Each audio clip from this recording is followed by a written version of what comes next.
আসসালামু আলাইকুম, সবাই কেমন আছেন?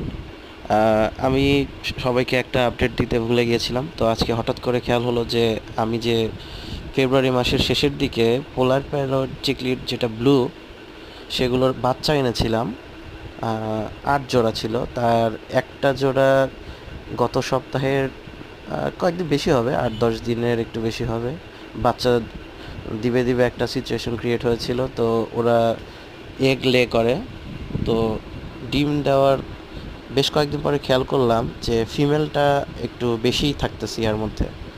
তো এইটা নিয়ে আমি বেশ কয়েকটা টিউটোরিয়াল দেখেছিলাম, আর যার থেকে এনেছিলাম সে বলেছিল যে ভাইয়া, আমি যদি এভাবে ইয়ার মধ্যে রাখি, একটা কলোনির মধ্যে যদি এতগুলো মাছের সাথে পেয়ারটাকে রাখি তাহলে বাচ্চা খেয়ে ফেলবে।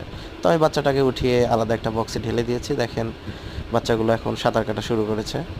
তো পরের পর্বে বাকিটুকু দেখাবো।